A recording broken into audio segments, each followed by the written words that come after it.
Good morning, children. Today we are going to discuss about chapter 1, real number. In your previous class, you have studied about some numbers like natural number, whole number, integers, rational, irrational, and so on. Right? Even in your previous class, in class 9th, you began your exploration of the world of real number and encountered in irrational numbers. Right? And we are continuing our discussion on real numbers. Okay, so real numbers. So first question, what are real numbers? Before going to start real number, we should know about what are rational number and what are irrational numbers. So first of all, what are rational numbers? Rational numbers are that number which can be expressed in the form of p by q, where p and q are integers. Where p and q are integers and q is not equals to 0. So in the form of p by q, that number we called rational numbers. Okay, so always remember that rational numbers are that number which can be expressed in the form of p by q, where p and q are integers and q is not equals to 0. And another next is irrational numbers. Irrational numbers are that number which cannot be expressed in the form of p by q. Okay जिसको p by q के form में express नहीं किया जा सकता, that can be called irrational number like pi, √3, √2, √5. These are called irrational number because it is not in the form of p by q. Okay जो p by q के form में नहीं होंगे वो irrational numbers होते हैं, और जो p by q के फॉर्म में होते हैं वो rational numbers होते हैं. Okay, now come to the point, real number. What are real numbers?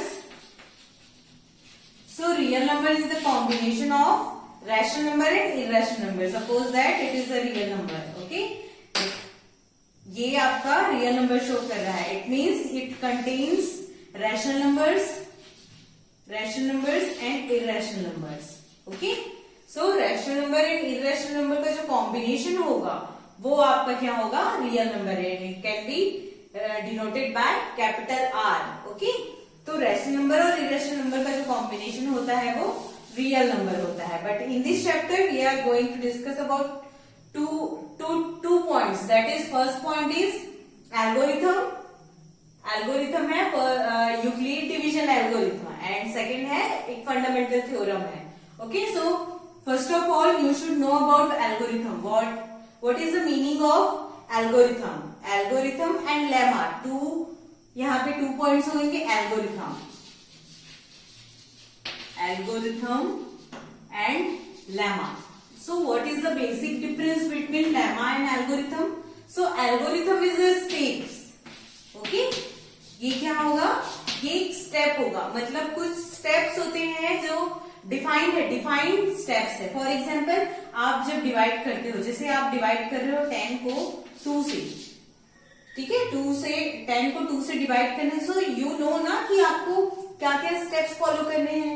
तो आपको क्या करना होता है? टेबल रीड करना होता है. 2 5 10, देन सब्ट्रैक्ट किए तो ये 0. तो ये जो स्टेप्स डिफाइन है कि आप 2 का टेबल पढ़ोगे, फिर इसको यहाँ राइट डाउन करोगे, देन सब्ट्रैक्ट करोगे, then you will get the answer, you will get the reminder comes 0 और अदर नंबर. मतलब ये 0 हो सकता है और 0 नहीं हो सकता. 2 केसेस है. तो ये स्टेप्स ये हमने बचपन से पढ़ा है ना कि ये डिफाइंड है कि हम ऐसा टेबल रीड करेंगे, देन लिखेंगे, देन रिमाइंडर मिलेगा, क्वेश्चन मिलेगा. इस टाइप का ये स्टेप है. तो ऐसे जो स्टेप्स होते हैं, these steps are called algorithm. Okay, ये एल्गोरिथम है. Algorithm means steps to follow some answer, some question, to solve some questions.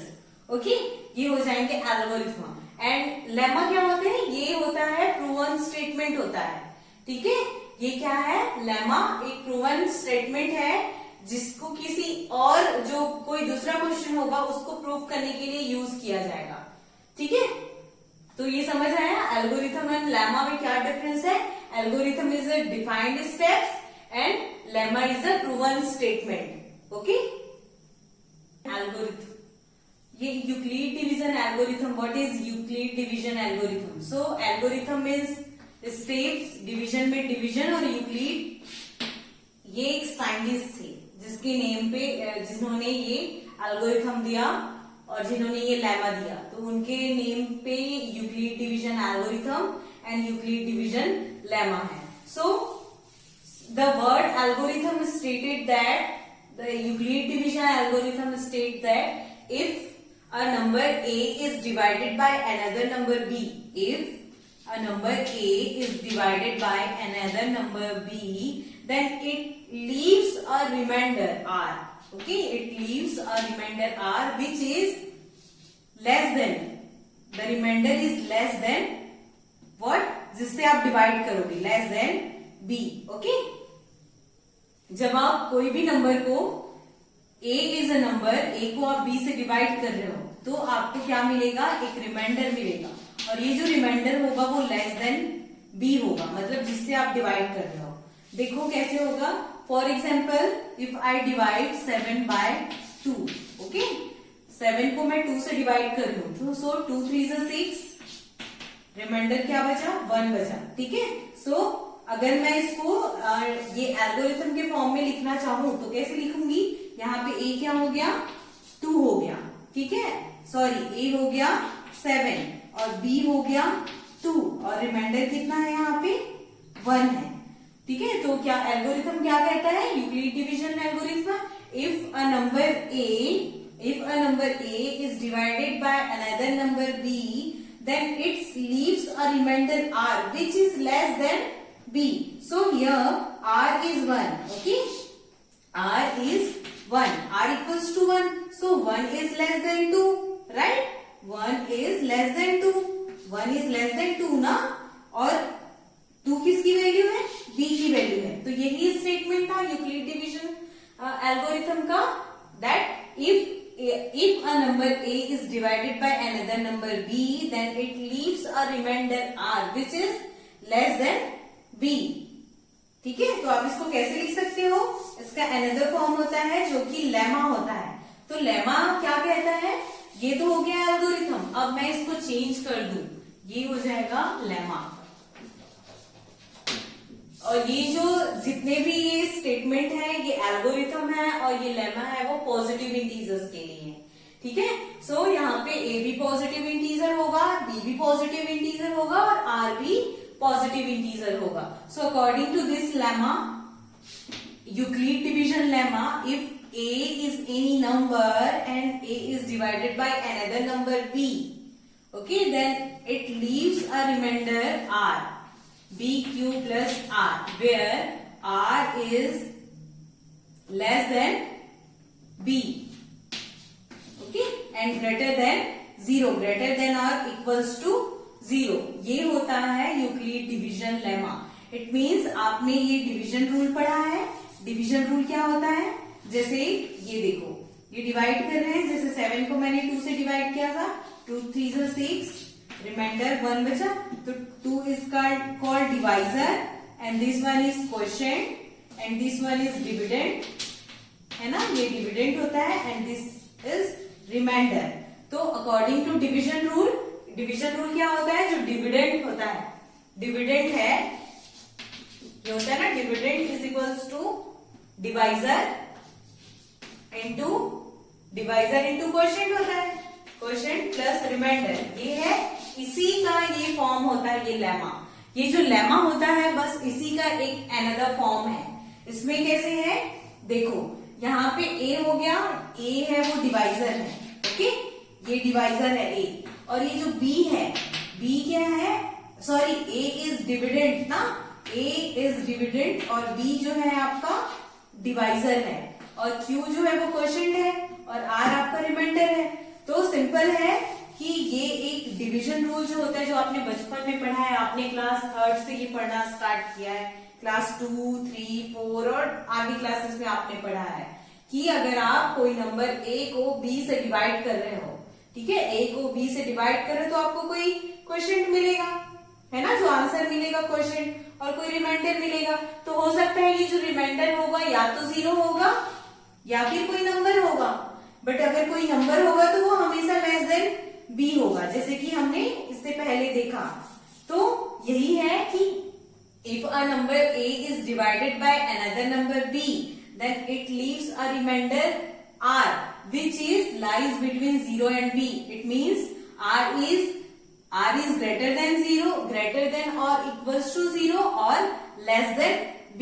मतलब ये b के इक्वल नहीं होगा. फिर से अनदर एग्जाम्पल देख लेते हैं इसको प्रूव करने का कैसे होगा. इसको मैं साइड लिख लेती हूँ. where लेस देन और इक्वल्स टू एंड b. ठीक है. जैसे कि मैंने क्वेश्चन लिया, मैं डिवाइड कर रही हूँ 14 को किससे करूं मैं 3 से कर रही हूँ. ठीक है. सो 3 4 जा 12. माइनस करो कितना मिलेगा 2 मिला. ठीक है. यहाँ डिवाइजर क्या है, डिवाइजर इज 3, डिविडेंड क्या है, dividend is 14, remainder is 2 and quotient is 4. Okay. अब इसके अकॉर्डिंग क्या होगा, a क्या हो जाएगा, a 14 है. ठीक है. a 14 है. अब b क्या है 3 है. 14 को 3 से डिवाइड कर रहे हैं ना, तो 3. अब जो क्वेश्चन आया वो 4 है. अब रिमाइंडर क्या हो जाएगा, ये r, ये 2. ठीक है. ये हुआ. मतलब अब देखो रिमाइंडर जो आया है वो 2 आया है, रिमाइंडर 2 है ना. और ये लेमा क्या कहता है कि जो रिमाइंडर होगा वो ऑलवेज ग्रेटर देन 0 होगा या फिर इक्वल टू 0. ग्रेटर देन और equal to 0 but less than b, less than b. तो देखो यहाँ पे b क्या था, b 3 लिया है मैंने और 3 से छोटा है ना 2. छोटा है कि नहीं, ये लेस देन है ना, 3 से लेस देन है 2 है ना. यही है, ये स्टेटमेंट प्रूव हुआ ना. तो हमेशा ये केस में ऐसा होगा. बट ये कभी भी 0 से छोटा नहीं मिलेगा. 0 से लेस इन द सेंस कि नेगेटिव नंबर है, मतलब -1, -2, -3 एंड सो ऑन. तो इस टाइप के नंबर आपको नहीं मिलेंगे. ठीक है. तो यही है इस लेमा का मेन. अब ये लेमा को कैसे यूज करना है, इस एल्गोरिथम को कैसे यूज करना है वो आपको देखना है. तो मेनली जो एल्गोरिथम है, जो यूक्लिड डिवीजन एल्गोरिथम है, it is used to compute HCF of any two number, any two positive integers. Okay. कोई भी दो पॉजिटिव इंटीजर है उसके HCF को कंप्यूट करने के लिए यूज किया जाता है. फॉर एग्जाम्पल चलो देख लेते हैं कि इसको यूज कैसे करेंगे इस एल्गोरिथम को. ओके. कोई भी दो नंबर है जिसका HCF फाइंड आउट करना है. You know very well about HCF. What is HCF? HCF means highest common factor. Okay. So there are two method. आपने दो methods पढ़े हैं, दो या उससे ज्यादा भी मेथड आपने पढ़ा होगा. एक सिंपल मेथड है, जैसे कि मैं फाइंड आउट करना चाहूँ कि 25 और 10 में HCF क्या होगा, तो मैं सिंपल से इसके फैक्टर्स निकाल लेती थी. फिर जो दोनों में कॉमन होता था तो वो उसका HCF होता. अगर दो कॉमन है तो उन दोनों को मैं मल्टीप्लाई कर देती, है ना. जैसे मैं 30 कर लूँ तो 30 के फैक्टर्स क्या क्या हो जाएंगे, 2, 3, 4 तो नहीं होगा, 5, फिर 6 ऐसे होंगे ना, 10. ये सब इसके फैक्टर्स होते, 15. ठीक है. ये फैक्टर, इसके क्या क्या फैक्टर, ये 1 भी होता है ना, 1 सबका फैक्टर होता है. 1, 5 और 10. अब देखो इसमें से जो कॉमन है वो मैं कॉमन ले लेती. जैसे ये कॉमन है, 5 कॉमन है, 2 कॉमन है और 10 कॉमन है. ठीक है. ये कॉमन है ना. अब इसमें से देखो कौन सा कॉमन फैक्टर सबसे ग्रेटेस्ट कौन सा है, 10 ग्रेटेस्ट है, तो इसका HCF क्या होता, 10 होता. ये एक मेथड था आपके पास. अब दूसरा मेथड है डिवीजन मेथड है. जैसे यही 30 और 10 का मुझे HCF फाइंड आउट करना है, तो मैं लॉन्ग डिवीजन मेथड आपने पढ़ा है. उसमें क्या करते हैं कि ग्रेटर नंबर को स्मॉलर नंबर से डिवाइड करना है और तब तक डिवाइड करना है जब तक कि आपको रिमाइंडर 0 नहीं मिलता. कैसे करना है देखिए. जैसे 30 है, 30 को डिवाइड करोगे 10 से, तो 10 3 जा 30. ये तो यहीं पे 0 मिल गया है ना. तो यहाँ पे 0 मिल गया तो इसका HCF क्या हो जाएगा, 10 हो जाएगा. लेकिन कई केसेस में नहीं मिलते हैं. जैसे कि आपको फाइंड आउट करना है, चलो देखते हैं इसको. आपके एक्सरसाइज के क्वेश्चन ही देख लेते हैं. आपके एक्सरसाइज में क्वेश्चन है, कौन सा क्वेश्चन है, 135 एंड 225. इसको सॉल्व करना है. इसका आपको HCF फाइंड आउट करना है. तो कैसे फाइंड आउट करोगे इसका HCF, यूजिंग एल्गोरिथम. कौन सा एल्गोरिथम, यूक्लिड डिवीजन एल्गोरिथम. तो बहुत ही सिंपल है. इसको सॉल्व करने के लिए आपको क्या करना है, which is greater, 225 is greater than 135. So you have to divide 225 by 135 till get 0. जब तक आपको रिमाइंडर 0 नहीं मिल जाता तब तक आपको ये डिवाइड करना है. कैसे करना है देखिए, जैसे 225 है, 225 को 135 से डिवाइड करोगे तो 1 टाइम में जाएगा 135. सब्ट्रैक्ट करो कितना मिलेगा, 5 में 5 0, 2 12 में 3 गया 9. ठीक है ना, और यहाँ पे कितना हो जाएगा 0. ठीक है, 90 आया. अब फिर ये 90 रिमाइंडर हो गया ना, अब इसको 135 को मतलब 135 को 90 से डिवाइड करना है. ठीक है, फिर डिवाइड करोगे तो 91 से 90 होगा. फिर सब्ट्रैक्ट कर दो, 5 में 5, यहाँ पे 13 में 9, 13 में माइनस 9 माइनस करोगे तो 4 मिलेगा. ठीक है, 45 मिला. अगेन आपको इस 90 को डिवाइड करना है तो 45 2 जा 90. अब जो ये मिल गया ना रिमाइंडर 0 मिला, तो जो लास्ट डिवाइजर होगा, लास्ट डिवाइजर क्या है 45 है, तो ये आपका एचसीएफ होगा. ठीक है, ये आपका एचसीएफ होगा. मतलब ये सब प्रोसेस आपको ये करना है, ये जितना रिमाइंडर आएगा उस रिमाइंडर से आपको 135 को डिवाइड, मतलब ये जो डिवाइजर होगा उसको डिवाइड करना है. फिर जो रिमाइंडर आएगा उसको इस डिवाइजर से डिवाइड करोगे, और ये तब तक करना है जब तक कि आपको रिमाइंडर 0 नहीं मिल जाता. जहां पे रिमाइंडर 0 मिला आपको स्टॉप कर देना है. आपका एल्गोरिथम कंप्लीट हुआ, आपके स्टेप्स कंप्लीट हुए, आप जो प्रोसीजर फॉलो कर रहे थे वो कंप्लीट हुआ, तो लास्ट जो डिवाइजर होगा वो आपका एचसीएफ होगा. तो बहुत ही सिंपल है. एचसीएफ 135 एंड 225 का एचसीएफ क्या आ जाएगा, HCF is equals to 45. Okay, तो इस तरह से आपको इस एल्गोरिथम को यूज करना है. अब इसको लिखने का तरीका कैसा है, कैसे लिखोगे, ये तो आपने डिवाइड कर लिया, बहुत ही इजी है. अब देखो जो एल्गोरिथम है, जो लेमा था ना जिसमें क्या स्टेट करता है एल्गोरिथम, यूक्लिड डिवीजन एल्गोरिथम क्या कहता है, if a number a is divided by another number b then it leaves a remainder r. Okay, तो जैसे मैंने ये किया 225 को मैं डिवाइड कर रही हूँ, किससे डिवाइड कर रही हूँ 135 से, तो मुझे क्या मिला 1 मिला. दैट रिमाइंडर कितना बचा 90 बचा. ये हुआ. ठीक है, ऐसा है ना. फिर आपने क्या किया, ऐसा बचा ना 225 को 135 से मल्टीप्लाई डिवाइड किए तो 1 क्वेश्चन आया और रिमाइंडर 90 हुआ. अब अगेन ये 90 135 यहाँ पे क्या बन, अब ये 135 यहाँ आ जाएगा. अब इसमें क्या किया, आपको 135 को 90 से डिवाइड किए, तो 90 से डिवाइड किए, फिर क्वेश्चन कितना मिला 1 और रिमाइंडर कितना मिला 45. अगेन जो 45 है